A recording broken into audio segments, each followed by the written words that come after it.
इस वक्त पुनीत हमारे साथ हैं बेंगलोर से। पुनीत, अपना सवाल पूछिए। हेलो, नमस्ते। जी नमस्ते, अपना सवाल पूछिए। ऐसा है, मेरी गर्लफ्रेंड के साथ पिछले 1 साल से कांटेक्ट है। जी। तो 3 मंथ पहले हमारे बीच सेक्सुअल रिलेशन भी हुआ था। जी। और वो अनप्रोटेक्टेड था। जी। तो पता नहीं, उसके बाद से बहुत बार हम लोग के बीच में नॉर्मल बातचीत होती है। जी। और पर जब सेक्स वाली कुछ वो मौका आता है तो वो ना कर देती है। हमारे बीच रिलेशन वैसे ही नॉर्मल है। जी।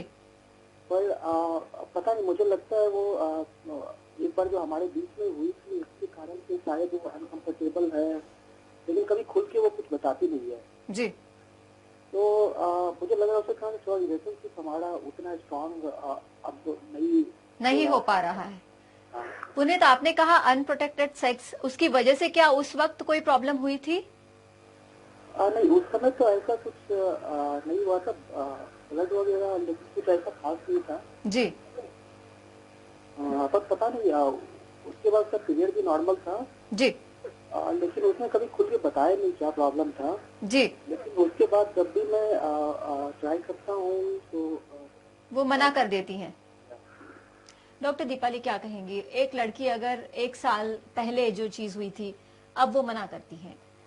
इन्होंने कहा कि इन्होंने आज तक एक ही बार करा है, एंड ऑब्वियसली फर्स्ट टाइम करने पर it is extreme, it is very very painful, and हो सकता है कि अगेन उस एक्ट को लेके एक डर बैठ गया हो। एक तो ये एक बहुत इंपॉर्टेंट एस्पेक्ट है। दूसरी चीज ये है कि हो सकता है उस फीमेल को कहीं ना कहीं लग रहा हो कि पता नहीं इस रिलेशनशिप का आगे क्या फ्यूचर है, ये कितना चलेगा, बिकॉज वो एक बहुत इंपॉर्टेंट एस्पेक्ट आता है। हो सकता है उस टाइम इमोशंस में वो इन्वॉल्व हो गई हो एंड बाद में उनको रियलाइज हुआ हो कि नहीं, अभी I should take some time, because बहुत बार फीमेल्स लॉन्ग टर्म रिलेशनशिप रहेगा नहीं रहेगा, ये पर्सन मेरे साथ कितना ऑनेस्ट है, इमोशनली कितना अच्छा बॉन्ड है, इन सब चीजों पर बहुत ज्यादा ध्यान देती है। So I think he should give her lot of time and to think कि रिलेशनशिप आगे कैसे चलेगा, और उस एक एक्ट को लेकर, बिकॉज बहुत जल्दीबाजी में होते हैं जब यंग एज में लोग अपनी गर्लफ्रेंड के साथ रिलेशनशिप बनाते हैं, तो उस टाइम पे काफी ज्यादा कभी कभी पेनफुल एक्ट हो जाता है इंस्टेड ऑफ प्लेजरेबल एक्ट, क्योंकि एक सेंस ऑफ अचीवमेंट एक पर्सन को मिल रहा है, दूसरे पर्सन ने बस उसको सेटिस्फाई कर दिया।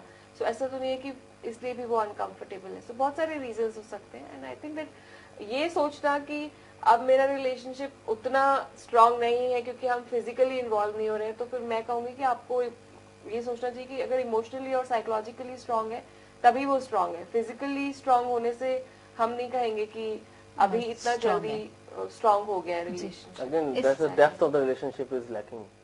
डेप्थ लैकिंग है और वो कॉन्फिडेंस लैकिंग है कहीं ना कहीं।